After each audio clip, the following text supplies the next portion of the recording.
think we're going to talk about 3 commandments today. Is that right? 3? Yeah. And we're making our way. First of all, can we just say thanks for coming back here? This is the 5th podcast that we have done. My name's Margie. And I'm Audrey. This is my sister. We are Harmony Group Consulting, and our heartbeat is to spend some time together and with you all talking about some of the things that we're learning. We're both PhD students working on our degrees, and all of our study kind of intertwines with emotional intelligence and conflict management and resolution, and just those relationships that we have in our offices, in our homes, in our workplace, in the classroom, all of those things. So currently we're going through the 10 commandments at the back of this book. If you haven't picked this book up yet, you should do it. It's really practical, and I love that about it. And we've gone through some of the commandments that are the summation of the book in terms of how to apply emotional intelligence to your life. But today we're going to talk about 3 because the last these are 2 hard ones, aren't the last the last 2 go together. The first one is kind of an outlier, so we'll do that one separate. Okay. And then go to the other 2. Okay. All right. I think I know that one of them is going to be really hard. Yeah, it is. It is. We can jump there if you want, but we could ease into it by starting first with commandment 5. I'm going to need a little Coke Zero. So you can go ahead and talk. I'm going to take a sip. You take a sip. We'll ease into it.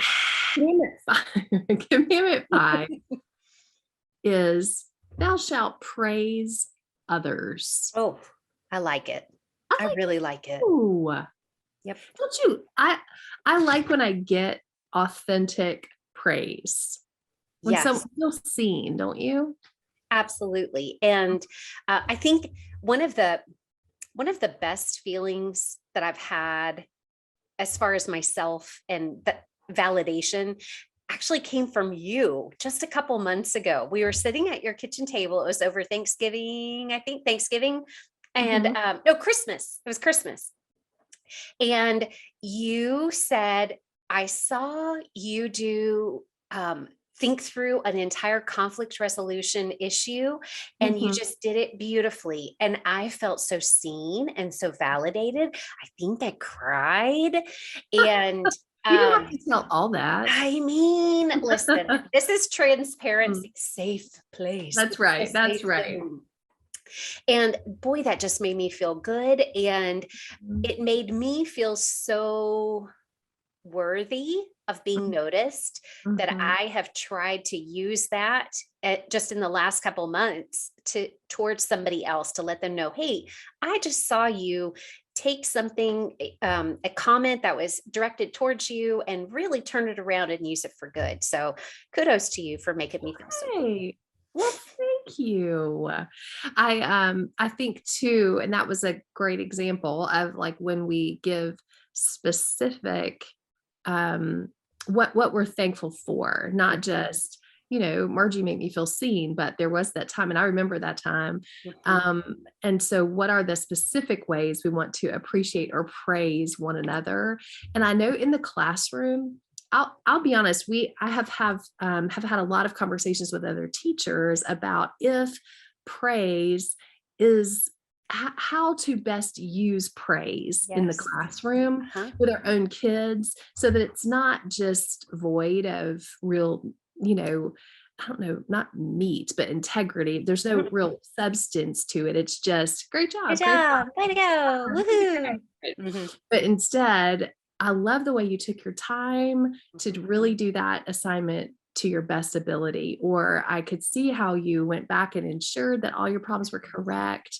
Or I like how on the playground today, you gave your swing to so-and-so, or all the way up to, to our spouses. Thanks for taking the time to unload the dishwasher today. It meant I could go upstairs and take my shoes off and take a minute when I got home. So how can we be specific in the ways that we praise? Well, and I feel like sometimes women struggle with this really deeply, to encourage other people, other women I feel Right. like sometimes women, when we get together, especially if this is a new-ish group, Mhm.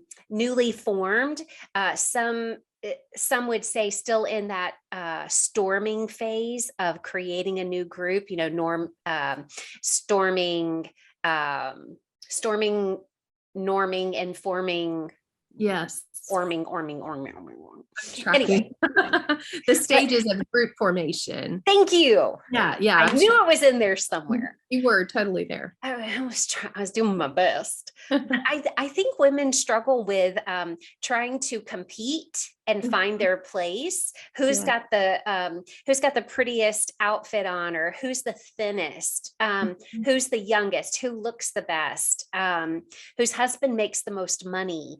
Mhm. It's a real problem from the military spouse world when we get into a group of other female military spouses. We know exactly whose husband makes what. We know That's how much interesting. it is. And Mhm. there is a legitimate rank issue Yes. too.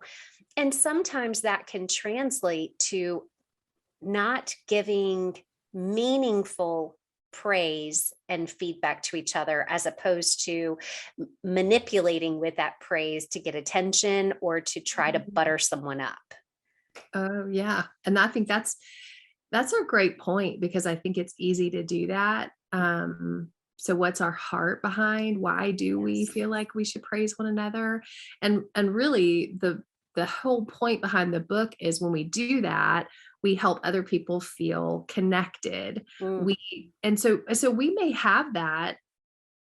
Okay, so it's interesting. Let's dig in here for a second, mhm. because the dark side of emotional intelligence is a real thing, that people use Yeah. that to manipulate. And Yes. but at the same time, I might seek someone out who's new to help them feel connected. Mm. So I was walking out of JC Penney today. I went to I- JC Penney today. You did? I did. Did you really? I totally just left there 30 minutes ago. Stop it. What did you buy? Well, so what if I tell you that I went in there? If there are boys listening to this, just, Turn. or just put the Run. little fast forward thing on for a Yep. second. Do you know they don't sell slips anymore? No, they don't sell slips. No, people don't wear those Okay, besides well, us. I I felt like I have this dress that's a little bit, it's flowy, but it's a little Mhm. bit see-through. And so I was like, I've got to find a slip that's a little bit longer. So I was like, where do you go to buy a slip? JC Penney seemed like the right thing to Mhm. do. So Mhm. I headed into JC Penney. I can't find a slip to save my life. Mhm. Anyway, I left JC Penney with no slip. What were we talking about Mm. JC Penney? Oh, It was going to be something really good. yeah, it was. It was I am purposely praised. waiting on Here the it goes. edge of my seat. So no slip. Okay, boys, join us. I was at JCPenney tonight, and I was leaving JCPenney, and I passed this precious older lady. Now, I really wanted to tell her, like, Happy Mother's Day, but I didn't know if she was a mom. Right. But she looked so beautifully dressed. Like, she was dressed on purpose. So I said to her, I'm being really transparent right now. I said to her, ma'am, you look beautiful. I love your dress. Now, the truth of the matter is, I I didn't love the dress, in that I'm not going to buy the dress. I'm not going to wear the dress, but Mhm. I wanted her to know, like, you look great today. You took time and effort, and it translates, and we see you, and you are awesome. So I think for some people, sometimes praise feels like it's fake, because even in that moment, the truth is, I like the dress for her, but there's Yes. a whole lot of thinking going on. Really, I just I just wanted to say, "You look beautiful. I love your dress." I said, and then I did say Happy Mother's Day at the end. So I do think it's interesting, because I tried to connect with her Mhm. with praise, Yeah. and not to manipulate her, but honestly to help her feel a certain kind of way. And to I wanted encourage, right? Yes, I want her to feel Yeah. seen and connected, and like it was worth it to put that outfit on today. And So I don't know the motives behind why we praise. That's interesting. It is, and I do think when we talk about any kind of a point of conflict management or emotional intelligence or leadership, any kind of leadership in the home or workplace or at school, it all starts with the heart Yeah. and motivations behind that. And so often we can't dig into under people's underlying motivations. We Mhm. can just encourage them to turn inside and check out your own motivations Yeah. before anything. It's probably why the last podcast we talked about pausing and thinking about where Yes. we were coming from, and I think that's very important to lead up to praising others. Yeah. I think that commandment is there first to pause and think, Mhm. and even before that, to ponder your feelings. Mhm. It's all in a specific order so that when we get to this one about praise, it would be genuine and come from a real point of care and honesty. Mhm. Yeah. So, without meaning to, once again, you've transitioned us so Oh, beautifully. wow. You did Without it even JC Penney's. I can't without believe we went there today, both of what's us. in it? Well, so in case you don't know, I live in Kansas and Margie lives in Atlanta. And so it's just funny that both of us went to JC Penney. There's not even that many of them I don't around, think there are. but And I to be found one. honest, Yeah. it's kind of run down a little bit. Oh, Like ours I is still think nice. is it okay. All right, carry on. Ours is yeah, well, this one is. I'm sure there's some out there. I Is bought a pair of clothes or okay, shoes. shoes that are springy but to wear to work, Oh, and oh, a pair of white jeans. nice. Yes, I'm very Nice. excited. So Yeah. anyway, as you were going, Yeah, and now I completual can't remember how transition. oh, yes, okay. So, we have all these things in place, right? The Mhm. commandments, it talks about the commandments kind of being in order, and so we're pausing, we're appreciating each other and sharing that praise with one another, and then the next one is Mm-mm. I know, I want sorry. to skip. I'm sorry I'm so that you feel like it's hard because it is thou shalt apologize. listen. If I wanted to apologize to people, I think I'd just do it. But Now I don't. I think they're talking about the people I don't want to apologize to. this okay, so see there, this is tricky because how many times have I said, so we were on the phone earlier today, Mhm. and I said, I'm sorry about 16 times. And what did you say? You don't have to apologize. You've done nothing Stop. wrong. That's right. Stop apologizing. Don't apologize. You didn't do anything wrong. So I think this one's really hard because it Mhm. is exactly that. It's the people that we don't want to apologize to, No. back to our heart. Yes. When my heart is hardened and bitter and frustrated and, not receptive, Mhm. that's the time, like a reminder, okay, soften your heart, say you're Yes. sorry. Yes. And as leaders, I think it is key, especially as you and I are getting so close to becoming PhDs. I can tell you that in higher education, apologies do not happen often. And Mm, people with PhDs are, people just assume you've got this huge chip on your shoulder and your ego is so big, you have to drive a convertible because your head won't fit in the car. okay. You know what I mean?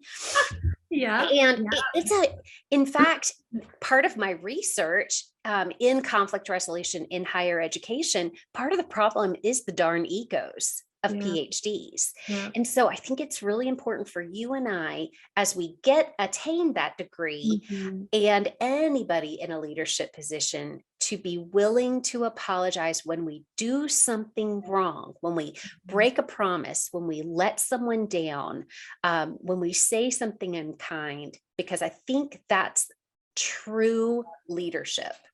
I would agree with you. I think that oftentimes we think of it in terms of weakness, and Mhm. that when we apologize, we're demonstrating some kind of weakness. So, pull to the side for a second. I'm reading this book by Chris Voss called Never Split the Difference, Oh. and he is a hostage negotiator. I mean, Ooh. this book has me hooked.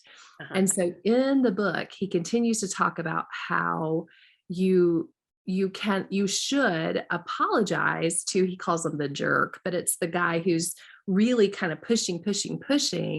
And when you say, oh, I'm sorry, I'm not going to be able to get that done for you, it puts him in a more powerful position. Mhm. It puts you in a more humble position, but you're likely to get what you want from this person Mhm. because they want that power. And so you're sort of passing it back over to them. Yeah. So I think because it is perceived that it's a humble position to apologize, does it demonstrate weakness? It can be perceived that way. But what if we thought about it? And Chris Voss would argue in this book that it's actually the position of power. It's Yes. actually the position of, I understand my place in this. I understand your place in this. And I could do this better. I'm not going to be able to give you what you want here. Mhm. And again, while he's talking about it kind of in a different way, the principle I think still applies in that there is a position of, like you set it up, it's a position of power that we hold. So when we model that, that's kind Yes. of a different way of demonstrating the power that the apology brings. Mhm. So I think if we can think about it that way, it won't seem so weak. It will seem like we're blazing the trail, setting that That's right. example for leadership that takes that humble state and can say when we were wrong, or, you know what, I'm sorry, I should have thought about letting you know before I told Tommy to go ahead with the project, or whatever Yeah. that thing is that we could have done better, to own that. Absolutely. Absolutely. I think it, if we could begin setting that example and have others follow, I think there could be a huge shift in the culture of the workplace. Um, Multiple workplaces. It doesn't matter which workplace. It could be for the government. It could be a school. It could be FedEx. It doesn't matter if you're willing to apologize. I love Mhm. it. You've hit the nail on the head. Yeah. Well, the reason that we're doing 3 today instead of 2 is Uh-huh. because the next one says to be quick to forgive, or thou shalt forgive. Mhm. And so I think they go together in this way, that I would want to be apologize when I've done something wrong. But when someone apologizes to me, I'll be honest, I need to be better at forgiving people before they apologize to me. Um, Oh, before. Yeah. Okay. I mean, I Yeah. think I need to get to that softened place in my heart, because sometimes I carry it around. And Mhm. if we carry it around for too long, waiting for them to apologize as if there's Mhm. some lever I mean, the truth is, we need to move on and move past things, whether or not the right, equation of words or sentence of words was articulated with the Yeah. right tone. And you said to me earlier today, sometimes we know too much. And so we're thinking too much about people's tones and the way if they're not treating us with emotional intelligence, you're Right. like, why do I have to treat him with him? I'm doing the heavy Mhm. lifting and people around me are like, forget it. I'm just going to do whatever. Uh-huh. And so I think I have to work on that, being forgiving, regardless of whether the person is kind-hearted about it or apologetic or oblivious. I still can't harbor all that in my own heart. Okay, so the first year I started studying conflict resolution, like at a university, um, I was in it, man. I was delving in and I was just absorbing like a sponge because I'd wanted to study it. And I was the only one in my marriage that was studying conflict resolution. And I couldn't get over the fact that look at all that I'm doing. I'm using theories and models. And what are you doing? Nothing, to my husband. And I really struggled with that a little bit. Mhm. Yeah. Because this is full transparency, it's possible I also started a few things just so I could try some of Oh, those you theories. I would did. Once or never. twice. I'm very probably Let's should see what apologize the happens next way, if I poke the bear here. poke, poke, let's see what happens. Let's try this. Right. It Mhm. may not have been like mhm, what I'm most proud of. But it is really hard when we've got this extra knowledge about how things could go and how things should go and what people might be thinking. Boy, it's just exhausting. And nobody ever warned us that growing in emotional intelligence was going to be so exhausting. Yes. There's not a warning on those books. Nope. But we can warn you. Yes. From personal experience, both of us. Together. We're in it right here with you, literally every day. Every day. We're in the trenches. It is, this is a real thing and it's hard. And you can't go through it alone, because when you get exhausted, you have to have somebody to say, listen, I am sick and tired of being emotionally intelligent and I just want to whine and throw a fit. Yep. But we can't. And you can't online, Or you can't offline, right? So to, again, safe you space. find your person, find your spouse or your a colleague that's maybe not in your same department but somewhere else or at a different school. Or I have had kind of a rough, little patch of just, this is a hard time of year in education. Sure. And as I've been processing, it's really lonely to lead. And I think it's lonely because there's so much that I want to say. Like I would need a friend just to hear it and not be judgmental or not look at someone a different way. If I share a story about someone at work or someone, in my town with you, you're like, okay, good. Cool. I don't know Susie Q. So whatever, but you're there for me.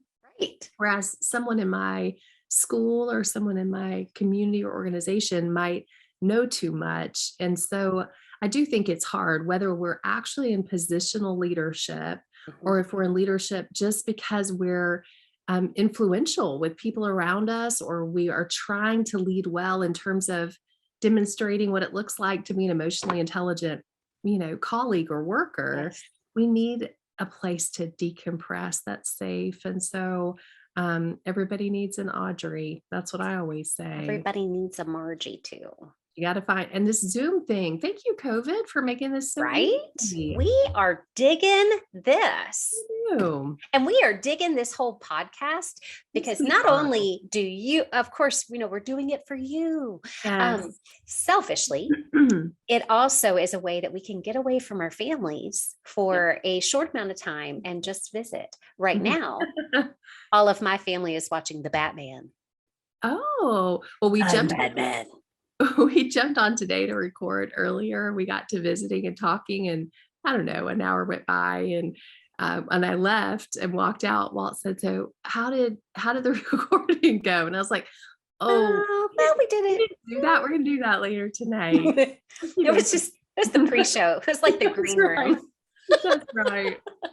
Well, I mean, I think you hit the nail on the head that this is hard, and we have to keep practicing it. And it's not fun. It's fun to praise others, but what's our heart? Why are we praising? Right? Yeah. What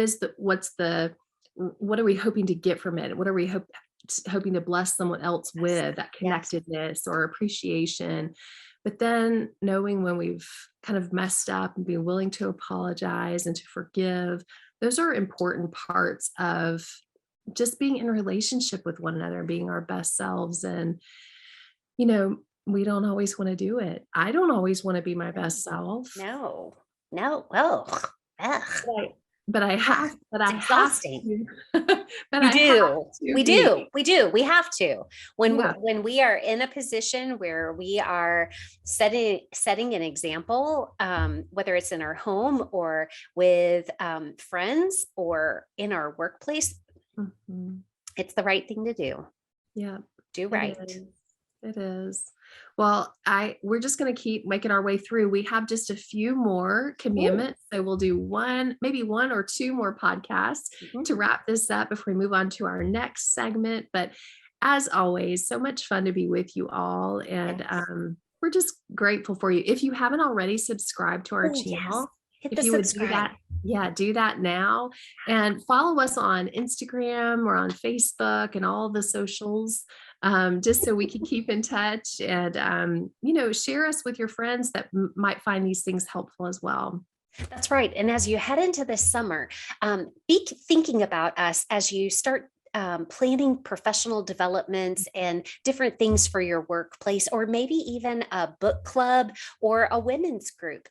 Both of us lead workshops and we have a lot of fun together. Sometimes we do them independently, sometimes it's a tag team duo, but we want to work with you and we just enjoy it and we enjoy being together. So think about us and give us a holler. All right. Well, until next time, I'm Margie. And I'm Audrey, and we hope you have a wonderful, harmonious week. There it is. There it is. Bye. Bye.